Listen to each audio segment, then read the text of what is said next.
One of the biggest stories of F1's now cancelled Emilia Romagna Grand Prix weekend was going to be the debut of Mercedes' highly anticipated car upgrade. The package is expected to be the first step in a change of direction for Mercedes after it clearly misjudged F1's ground effects rules era at the first two attempts. When Mercedes got things wrong at the start of 2022, there was a feeling both inside and outside the team that it was just a temporary setback. But here we are, 27 races into this rules package, and Mercedes is still well off the pace of Red Bull and has slipped to fourth fastest this season thanks to the rise of Aston Martin. In 5 races, it has managed just one podium finish thanks to Lewis Hamilton's second place in the Australian Grand Prix. So how has Mercedes got things so badly wrong since the rule change, and why is it taking so long to troubleshoot its problems? To understand that, it's important to recognise that it has not just been one problem Mercedes has worked through, but a series of them. There was a sound logic behind Mercedes' choice of car concept ahead of the new ground effect rules introduced at the start of 2022, compared to what has become the most popular trend set by Red Bull. It's a car concept Mercedes still uses today, at least until the imminent upgrades change that. The W13 had a very different configuration to most of its rivals. Only Williams hit on a similar design, which it abandoned halfway through last year. Instead of having a big undercut in the side pod to accelerate the air down the sides of the body, sealing the underfloor, Mercedes dispensed with this. Only with a bulky forward side pod area can you achieve this. Having sacrificed that undercut, the decision was made to compensate for that by having narrow side pods, the zero side pod concept as it's become known. This increases the area of exposed floor. The key to ground effect downforce is the pressure difference between the area below the floor and above. Low pressure below, higher pressure above equals downforce.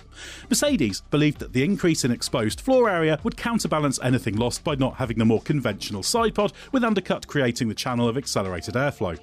This confidence was partly because the upper side impact protection system spur could be positioned to create an acceleration effect on the airflow. This was housed in a separate aerodynamic shroud.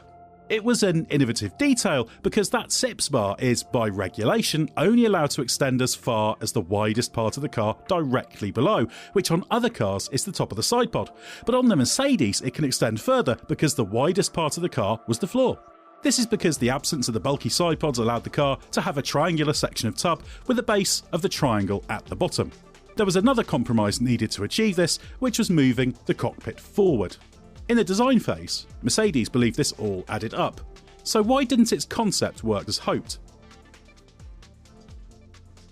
A key part of Mercedes' downfall was believing numbers produced by its various simulation tools that could not be replicated in real-world conditions for 2022, followed by a misjudgment of what front-running figures would be for 2023. The first hint of the problem came when the car was first shaken down at Silverstone in February 2022, but the team wasn't unduly worried as this was held in wet and windy conditions. There was another warning at the start of testing in Barcelona, but it wasn't until the second and final pre-season test in Bahrain that Mercedes introduced its narrow side pod package that the penny started to drop. Even then, it took time for Mercedes to recognise the full scale of the problem. Mercedes kept talking about untapped potential. That's because using the various simulation tools, the wind tunnel, CFD, and the myriad other tools all F1 teams use, produced sensational performance figures. Had the W13 worked as Mercedes' tools predicted, it would have left Red Bull and Ferrari for dust. So Mercedes headed into the season with great expectations, until, that is, the real world got in the way and it was shown that the car could not run in reality the way it did in simulations. The porpoising and bouncing problems Mercedes suffered from last year meant the car produced wildly inconsistent downforce, making it difficult to drive and particularly easy to lock the brakes. Those great simulation numbers were all well and good, but these problems meant the performance remained purely hypothetical. The reason Mercedes suffered from this more than anyone else was the larger exposed floor area, which acted like a cantilever. Mercedes combated this with a stiffer, heavier floor. Adding weight is always bad for performance. Not only does it compromise the ability to manage weight distribution, but last year teams were struggling to get down to the 798kg weight limit. This year that's been less of a problem and Mercedes is under the weight limit, aided by the return of the black livery that reduces the amount of paint it is carrying. To combat its porpoising problems, Mercedes had to raise the ride height, but there were limits to how far it could do this last year because the suspension pickup points in the gearbox design made it impossible to get the ride height up to the level required. As a compromise, it had to run the suspension stiffer, which meant the car was still hard to drive and lacked feel. So the porpoising was under control, but the car was bouncing too much. But it made the W13 more competitive, especially in high-speed corners. It also had to run more rear wing to make up for the downforce deficit, which meant it had more drag and was therefore slow on the straights. By the time Mercedes won its first and only Grand Prix of the year in Brazil with George Russell, there was a growing feeling that it had a handle on what it had got wrong and was maximising the capabilities of its limited 2022 car. The belief was that all it needed to do next was remove the limiting factors with its 2023 car to return to title contention and start butting heads on a regular basis with Max Verstappen and Red Bull again. Given the problems of 2022, why did the Mercedes W14 look so similar to its predecessor? The expectation was that with a rear suspension and gearbox redesign, the car would be able to run less stiff and be more drivable. This was helped by the rule changes that raised the floor edges by 15mm. So did Mercedes get that wrong? Yes and no, because what soon became clear is Mercedes had other problems that the troubles of 2022 had shrouded.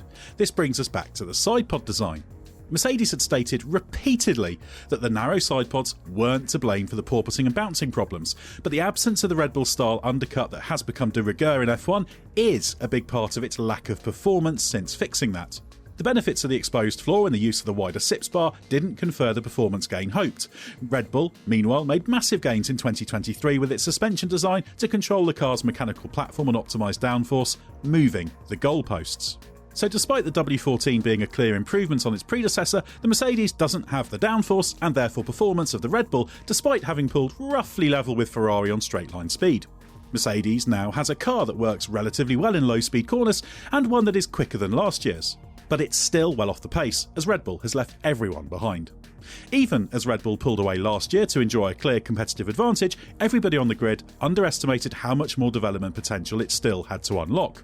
Like Ferrari, Mercedes realised its concept is plateauing in terms of performance gains and that the Red Bull is simply a fundamentally better direction with a far higher ceiling. After qualifying badly in Bahrain, Mercedes team principal Toto Wolff called for a change of direction. That change starts with the introduction of the upgrade originally planned for Imola that includes a new floor, modified sidepods and front suspension. The expectation is that the sidepod geometry will be a step towards the conventional, although Mercedes has said it will still be distinctive, so don't expect a full-on Red Bull copy.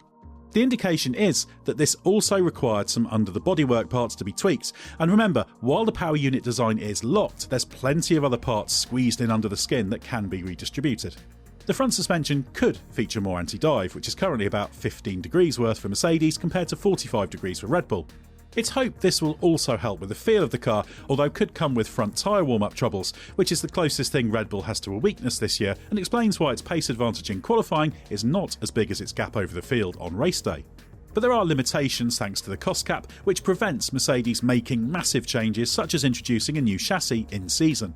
A new monocoque would allow problems such as the cockpit position, which Lewis Hamilton says has led to a disconnected feeling and struggles with the weak rear end of the car, to be fixed. But that will have to wait to next year. The upgrade is only the first step for Mercedes, and running it for the first time at Monaco instead of Imola is not ideal. But having worked through its problems, it needs this to set it on the right course. And even then, it will have to develop at a prodigious rate to have any chance of catching Red Bull, even in 2024.